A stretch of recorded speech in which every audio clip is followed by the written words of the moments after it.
રફતાર headline ન્યૂઝમાં આપનું સ્વાગત છે। જાતીય શિક્ષણ અંગેના મૌનને તોડવા જેડ કેડ ગ્રુપ પ્રેરિત પેનલ ડિસ્કશન અને ડોક્ટર ભદ્રાયુ વછરાજાની લિખિત પુસ્તક નો યોર સેલ્ફનું વિમોચન કરાયું। સમાજમાં વર્ષોથી જાતીય શિક્ષણ સેક્સ એજ્યુકેશન પ્રત્યે પ્રવૃત્તિ ઓછી સમજણ સંકોચ અને મૌનને તોડવાના ક્રાંતિકારી ઉદ્દેશ્ય સાથે જેડકેડ ગ્રુપ દ્વારા આયોજિત વિશેષ પુસ્તક વિમોચન કાર્યક્રમ અને પેનલ ડિસ્કશન અમદાવાદ ખાતે યોજાયું હતું। અમદાવાદ મેનેજમેન્ટ એસોસિએશનના જેબી ઓડિટોરિયમ ખાતે યોજાયેલા વિશિષ્ટ કાર્યક્રમમાં ભારતભરમાં સેક્સ એજ્યુકેશન ક્ષેત્રના અગ્રણી વિદ્વાન પ્રાધ્યાપક ડોક્ટર ભદ્રાયુ વછરાજાની લિખિત પુસ્તક નો યોર સેલ્ફનું ગરિમાપૂર્ણ લોકાર્પણ કરવામાં આવ્યું હતું। જાતીય શિક્ષણ મૌન નહીં વિષય હેઠળ યોજાયેલા આ કાર્યક્રમમાં પુસ્તકના લેખક ડોક્ટર ભદ્રાયુ વછરાજાની પ્રસ્તુતિ અને સ્ત્રી રોગના વરિષ્ઠ નિષ્ણાંત ડોક્ટર મિતાલી વસાવડા, ગાયનેકોલોજીસ્ટ, સુરતના જાણીતા કાઉન્સિલર, થેરાપિસ્ટ અને સાયકોલોજીસ્ટ રશ્મિજા તથા અમદાવાદના એસોસિએટ પ્રોફેસર ડોક્ટર માર્ગી હાથી ઉપસ્થિત રહ્યા હતા।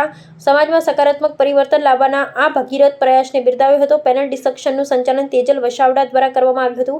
આ પ્રસંગે ઉપસ્થિત પુસ્તકના લેખક અને લોક ભારતી યુનિવર્સિટીના સ્થાપક કુલપતિ પ્રાધ્યાપક ડોક્ટર ભદ્રાયુ વછરાજાનીએ પોતાના સંબોધનમાં શિક્ષણ અને સામાજિક જાગૃતિના પાસા પર વિશેષ ભાર મૂક્યો હતો। શિક્ષણ ક્ષેત્રે 36 વર્ષની ભવ્ય કારકિર્દી ભોગવી ચૂકેલા અને આજથી 38 વર્ષ પહેલા સેક્સ એજ્યુકેશન વિષયમાં ભારતભરનું સૌપ્રથમ ડોક્ટરેટ કરનાર ડોક્ટર ભદ્રાયુએ જણાવ્યું હતું કે જો આપણે આપણા બાળકને પાચન તંત્ર અને શ્વસન તંત્રનું વિજ્ઞાન વગર સંકોચે સમજાવી શકતા હોઈએ તો પ્રજનન તંત્રનું વિજ્ઞાન શીખવામાં કે સમજાવવામાં શરમ શી માટે રાખવી જોઈએ।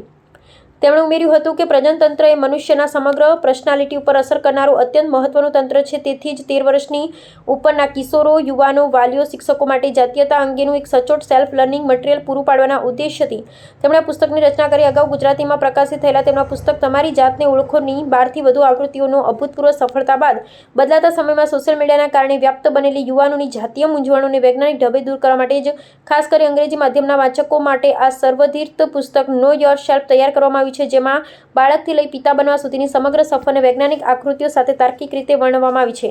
કાર્યક્રમના મુખ્ય આકર્ષણ સમાન વિશેષ પેનલ ડિસ્કશનમાં તબીબી અને માનસિક સ્વાસ્થ્યના નિષ્ણાંતો વચ્ચે ખૂબ જ ગહન અને અર્થપૂર્ણ સંવાદ યોજાયો હતો, જેનું સંચાલન તેજલ વસાવડા દ્વારા કરવામાં આવ્યું। આ સંવાદમાં અમદાવાદના પ્રખ્યાત પ્રસૂતિ સ્ત્રી રોગના વરિષ્ઠ નિષ્ણાંત ડોક્ટર મિતાલી વસાવડા, ગાયનેકોલોજીસ્ટ અને તબીબી દ્રષ્ટિકોણ રજૂ કરતા જણાવ્યું હતું કે વર્તમાન સમયમાં વાલીઓએ પોતાના સંતાનો સાથે મિત્રતાપૂર્ણ વ્યવહાર રાખી જાતીય સ્વાસ્થ્ય અંગેની કોઈપણ વાત શરમમાં રાખ્યા વિના યોગ્ય અને યથાર્થ વ્યક્તિ કે તબીબને પૂછી લેવી જોઈએ, જેથી ખોટી માહિતીના શિકારથી બચાવી શકાય।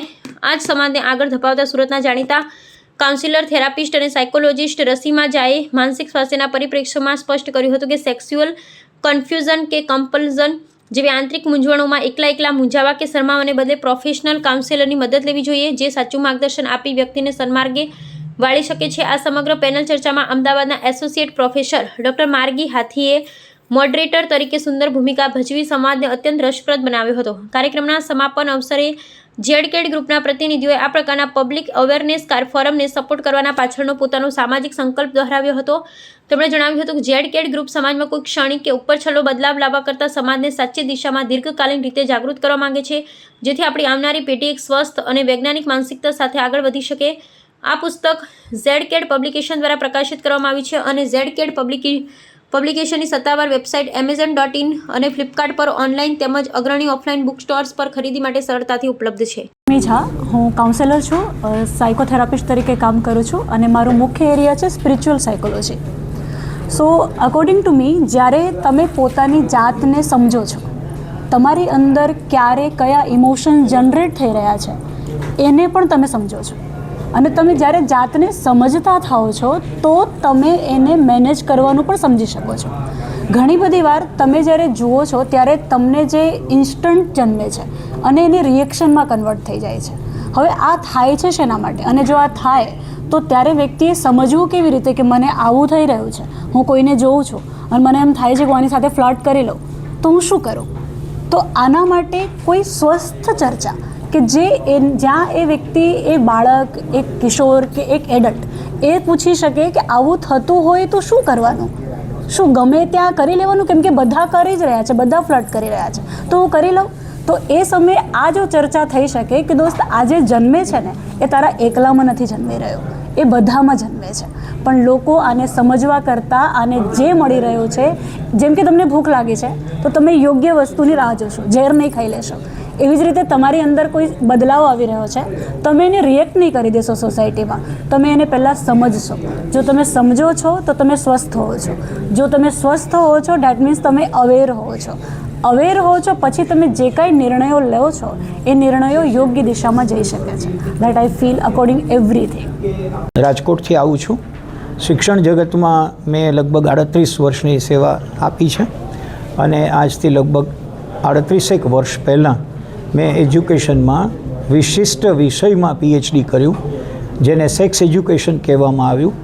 અને એ સમયે સેક્સ એજ્યુકેશનના મટીરિયલ ઉપર રિસર્ચ કરનાર ભારતભરનું એ પહેલું સંશોધન હતું. એમનું ગુજરાતી મટીરિયલ તૈયાર થયું, તમારી જાતને ઓળખો પુસ્તક નામથી, અને એમની 12 જેટલી આવૃત્તિઓ થઈ. ફેમિલી પ્લાનિંગ ઓફ એસોસિએશને પણ એની 4 આવૃત્તિઓ કરી.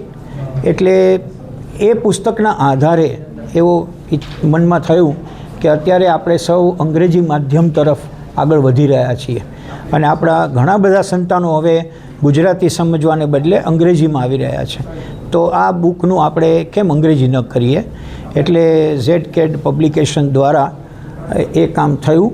એ પુસ્તક પબ્લિશ થયું છે અને એમના નિમિત્તે આજે પેનલ ડિસ્કશનથી આપણે આગળ વધવાના છીએ. એનું કારણ એ છે કે પુસ્તક વિમોચિત કરી દેવું એની બદલે પુસ્તકમાં શું સમાયેલું છે, શા માટે સમાયેલું છે એની વાત કરીને પછી લોકો સમક્ષ મૂકવું એવો વિચાર છે. એના પહેલાં જે થશે એને સેક્સ એજ્યુકેશન ઉપરનું પેનલ ડિસ્કશન કહેવામાં આવશે. ખાસ કરીને આમાં કયા કયા પ્રશ્નો આવરી લેવામાં આવે છે સેક્સને લઈ, અને કઈ ઉંમરના લોકો આ પુસ્તક વાંચી શકે? રિસર્ચ ઉપર આધારિત આ પુસ્તક છે, એટલે મોસ્ટ સાયન્ટિફિકલી સેક્સની વાત આમાં કરવામાં આવી છે.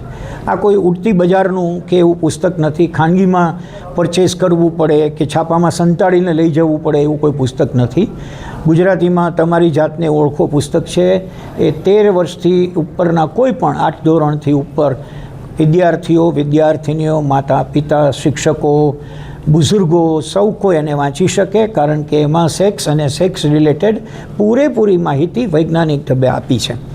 જાતીય શિક્ષણ એવું એને નામ એટલા માટે આપ્યું છે કે આપણે બાળક જન્મ્યું હોય એ બાળક ધીમે ધીમે મોટું થતું જાય અને ઇમોશનલી આગળ વધે, સમાજમાં જાય એટલે સામાજિક પરિબળોને સ્પર્શ કરે, પોતે ગૃહસ્થ બને, પરણે એટલે એની એક મેરિડ લાઈફ શરૂ થાય અને એમના દ્વારા એક બાળક જન્મે. આ આખી પ્રક્રિયા, આખી યાત્રાને સમાવી લે એવું આ પુસ્તક છે.